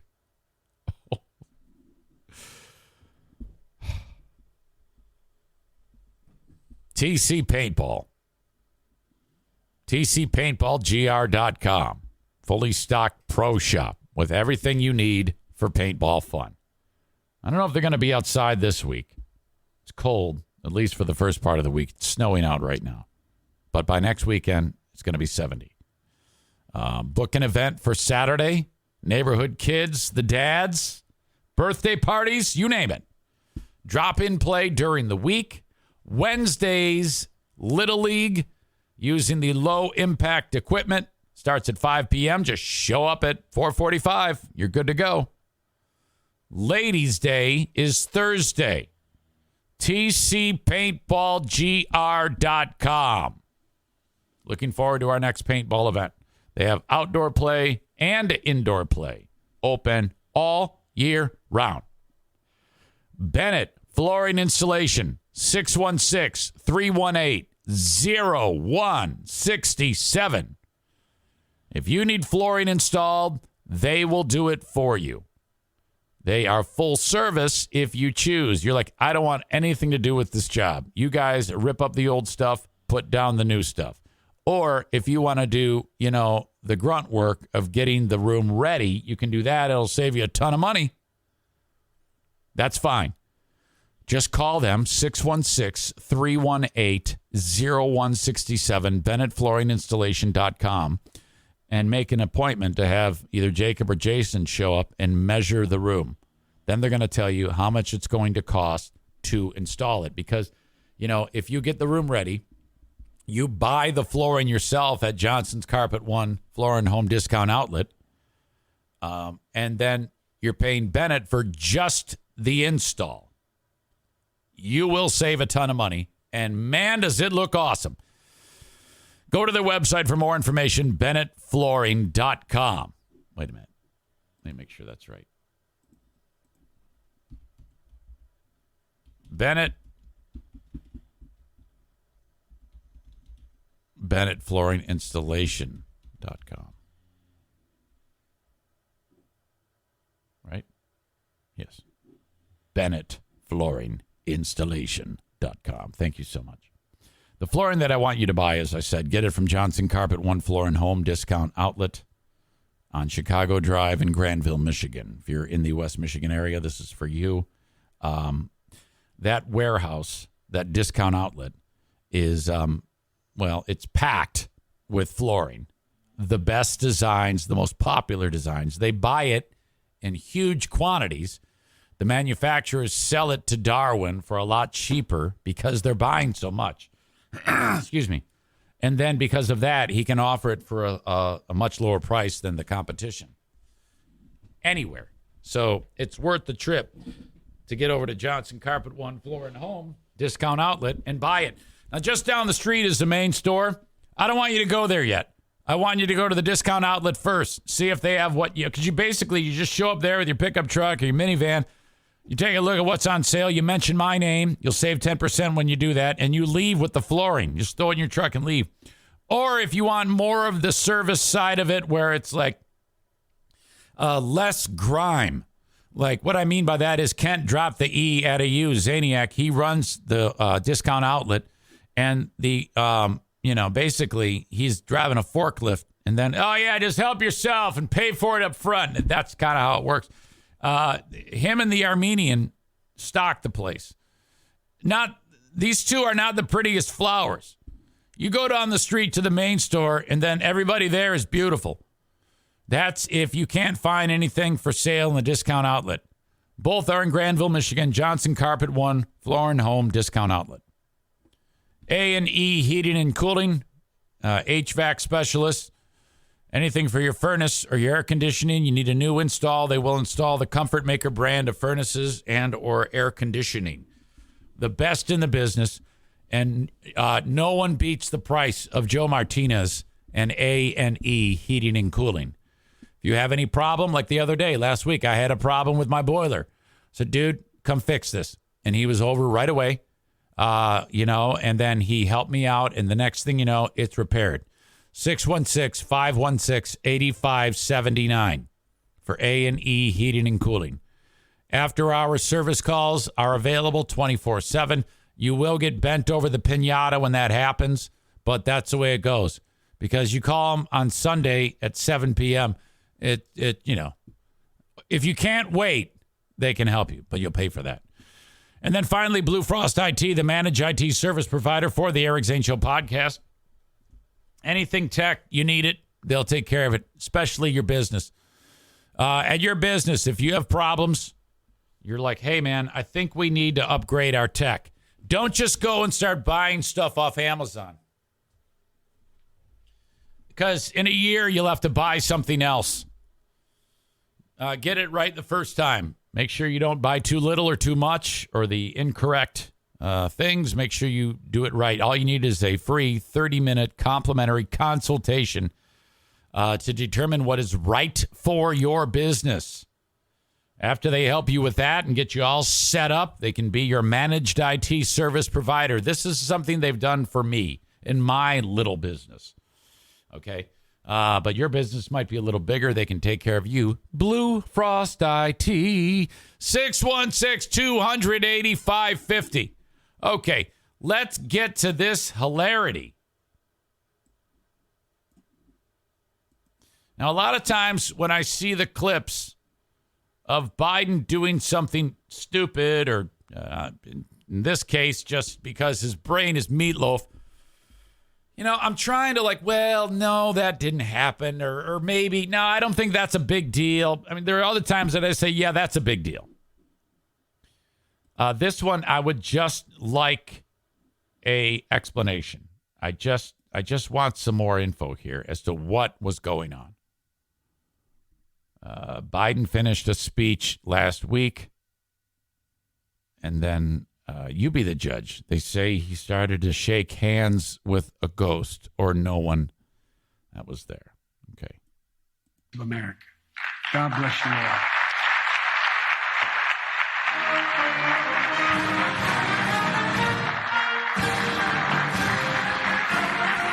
And then this confusion.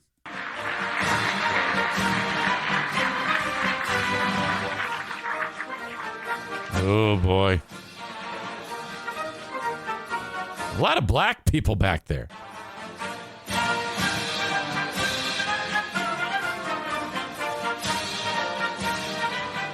Of America.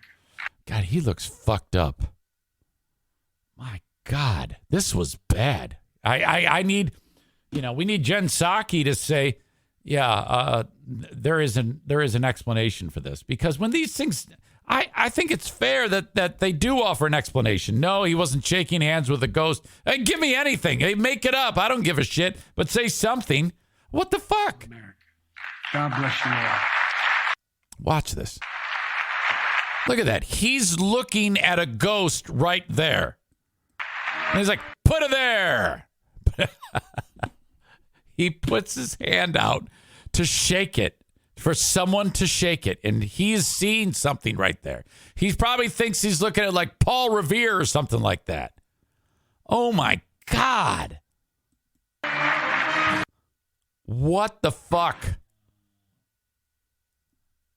I don't know. Or maybe he's saying, I don't know where to go, but it was that confident put it there that he did that tells me. I mean, what else could it be? I mean, I know some of you love Biden, and you have been trying to trick yourselves that his brain is not meatloaf.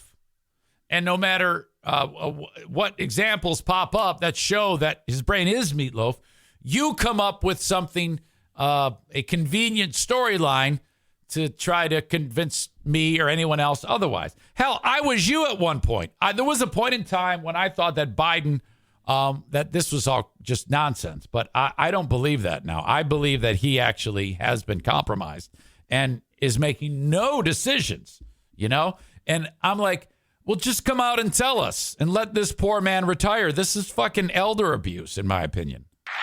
Look at this. Did you see his eyebrows went up like, hey, how you doing? Oh, my God. That was in a handshake like there's been no handshake before. Wow. He's going to fall one day, and it's going to be gruesome. Look it.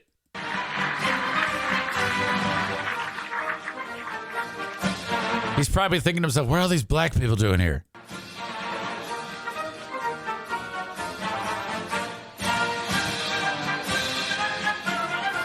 That is terrible. Oh, my God. Oh, no. I did it again.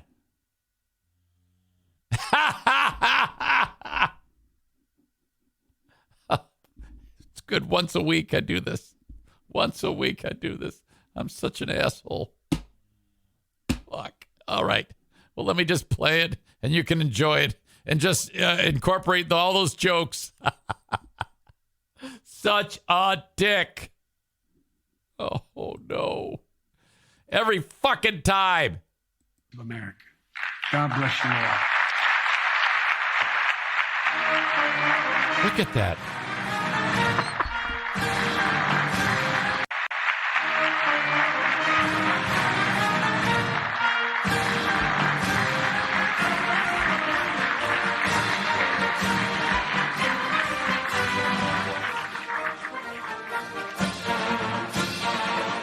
All right, now you've had a chance to see it.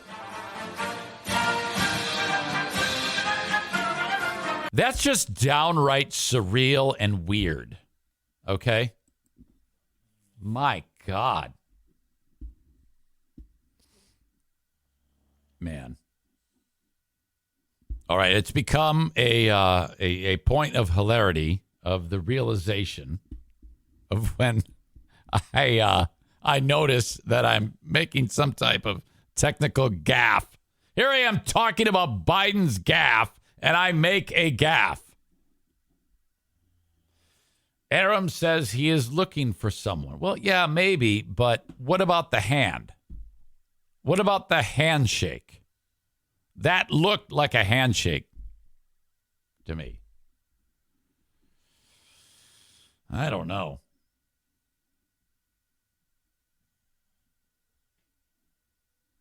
Chris says, my God, someone kick a trash can because this is fucking embarrassing. Now, are you talking about Biden is embarrassing or I am the embarrassment? Because frankly, it could be either one of those.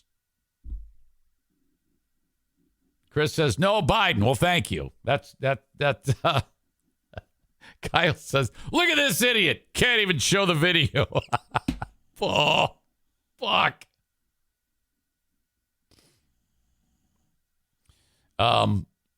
Kate, let's see, referred to the president as fucking lunatic.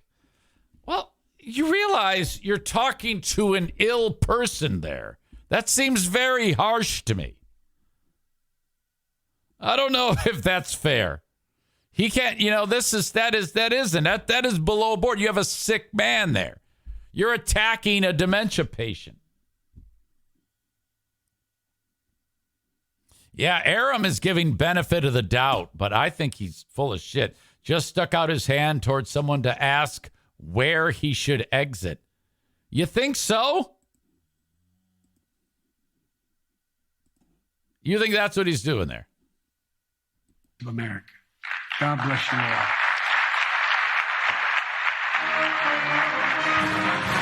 all. No way. No way, no how. God bless you all.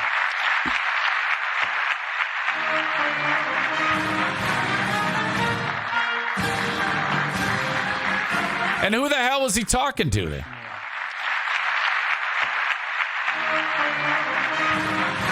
There's no one there. There's no one to point to anything. There's no handlers. It's nothing. His brain is gone. Aram is the only one who thinks that it's nothing.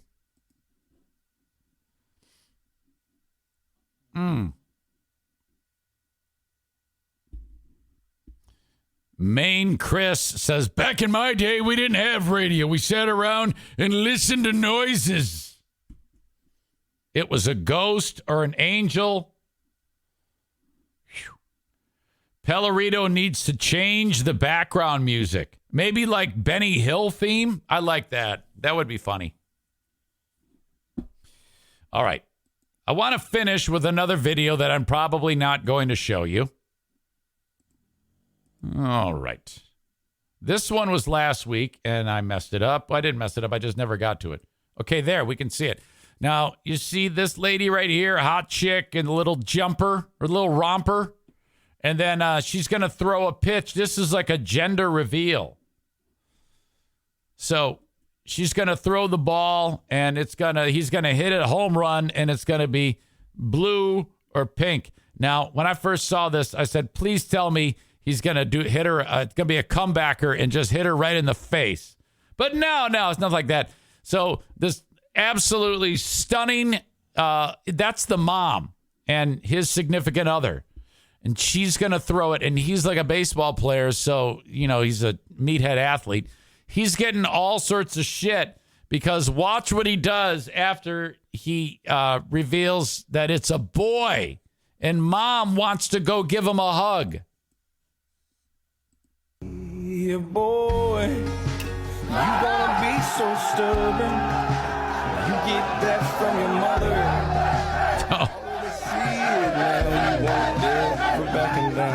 So there'll be a small town. All she wanted to do was get a go. He should have went and hugged his wife or whatever she. I think it's his wife, might be girlfriend.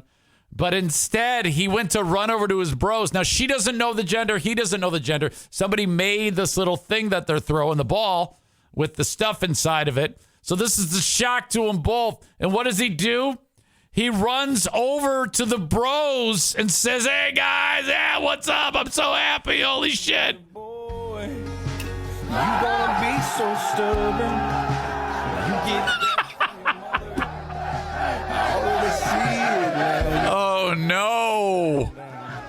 Boy, there'll be a small town night. You fall. Okay, so that ends. And then the world blows up on this guy. And they're all like, oh, I'd be furious. You should leave him. And you need to go have an abortion or something like that because he's going to be a terrible father. Corey says bros before hoes. Oh, no. I don't know about that. PSN Bleach says she should let him know it isn't his. Tyler, if you can imagine, can you imagine if they accidentally gave them a real baseball?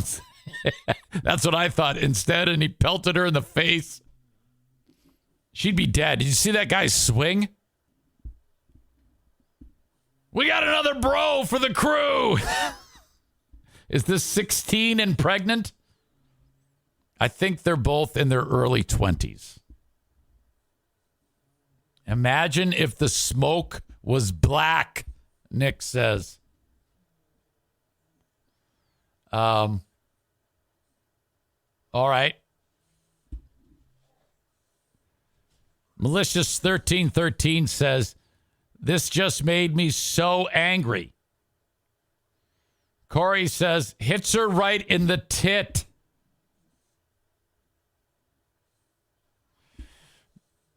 Working backwards, Dean says concerning Biden, my dad had dementia bad. Biden has had this for years. That's why they kept him out of the campaign. Dean's right. I don't like to say Dean's right, but Dean is right. A little bit more on the gender reveal.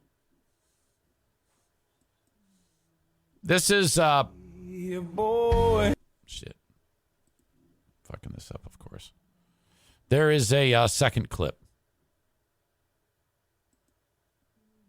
This is hot mom and dumbass dad. Thank you guys for defending me. I promise I'm not upset. I'm okay. I was literally laughing about how funny it was that everyone was jumping on him. Yes, he should have run and hugged me, and he knows that, and he feels terrible. But he's not a red flag at all. I love her. Yes. Mm-hmm. He's the best boyfriend in the whole world, and he's going to be the best dad. So it's okay. I love that guy. Look at him. He feels like such a cock. He feels like such an asshole. Oh, that is great. I'm okay. Of course, she says literally. Laughing about how funny it was that everyone was jumping on him. Yes, he should have run and hugged me, and he knows that. But he's not a red flag at all. I love her. Yes. Mm-hmm. He better, because she's a total fucking babe. He's the best boyfriend in the whole world. Sorry he's going to cheat on you later because he's a moron. Boy, I tell you what, these two are so attractive. They're going to have some really attractive children. You know? Forgot to hug mama. That's his youth. This is a young guy. I can't hold it against him. That's what a stupid young idiot does. You know, his brain isn't going to be fully formed until he's like 49 years old. You know, most guys are just absolute idiots. Terry refers to the young lady as the smoke show.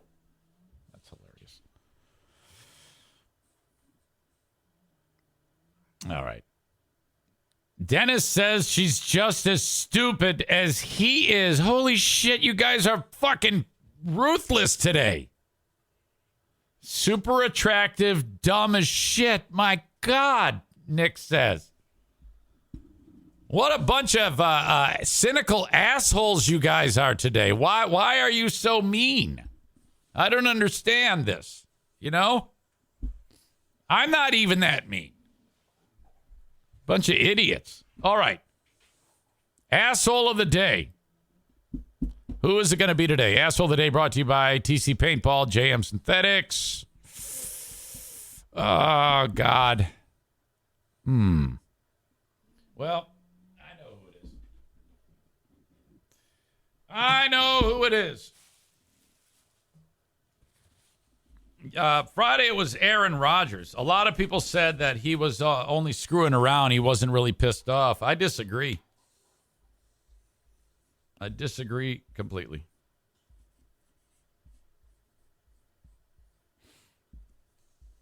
All right. Assholes of the day. The new Black Panthers. For walking around in our streets, waving guns at people like the assholes that they are. Fuck that shit.